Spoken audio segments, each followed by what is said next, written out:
My wife didn't destroy me because she loved me. Sometimes life doesn't fall apart because of disasters, but because of small choices we make in secret, believing no one will ever find out. My name is Alex.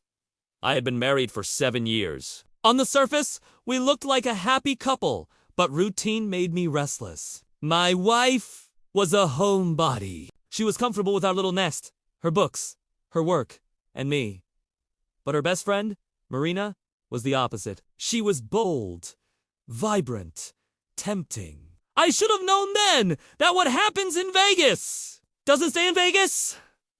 Because what began as harmless glances turned into something I couldn't control. One evening, my wife went out with the girls, leaving me alone with a bottle of wine. And suddenly, Marina was in my home, in my bed, in my thoughts, in my life. I can still remember the taste of her lips, how they burned, and the way it felt so right. After that first time, there was no turning back. Every time my wife went out, I broke my own rules a little more. Drinking, smoking, cheating. I was living a double life. A faithful husband in public, a reckless lover in the shadows. I thought I was careful. I thought no one would know. But people do know when there's smoke, even if there's no fire. And sometimes, they'll poke the smoke just to make sure. My wife discovered the messages I had failed to delete. I was ready for anything. Anger, tears, accusations, a scene, anything but what she gave me. She didn't scream. She didn't cry. She simply placed my phone on the table and walked away. The silence after that was deafening. I wanted to explain, beg for forgiveness, but she left me no opening.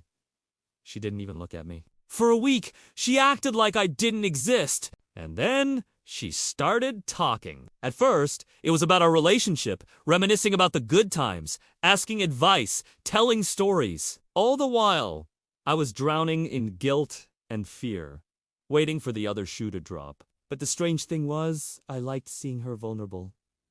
I craved it. So I kept pushing, trying to gauge her reaction. Was she hurt?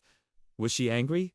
Was she still in love with me? Or had she already moved on? When she spoke, her tone was flat, emotionless, like she was reading from a teleprompter. And that's when I knew she wasn't giving me a second chance. She was planning her escape. She was taking her time to get away from me, to plan her exit strategy. And I hated myself for not realizing it sooner. My wife was smarter than I thought. She began freezing me out at work, cutting me off from projects, refusing to communicate. I begged my boss for a chance to prove myself, but he saw me as a liability. And besides, there was Marina, always around, always smiling, always whispering sweet nothings in my wife's ear. She had an uncanny ability to appear whenever my wife needed support, a shoulder to cry on, a listening ear. I hated Marina, but more than that, I hated myself for being so stupid. My wife didn't destroy me in one blow. She made me watch my world collapse slowly, until there was nothing left.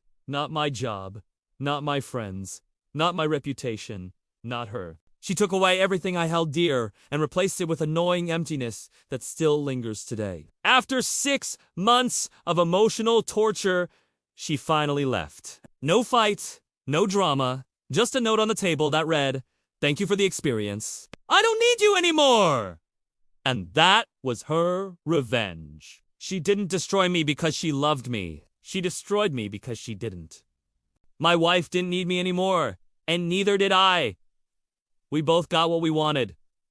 Freedom. Betrayal is never just a moment of passion. It's a choice. And every choice has a price. Sometimes that price is losing the one person you thought you'd never lose. I'm Alex, and this is my story.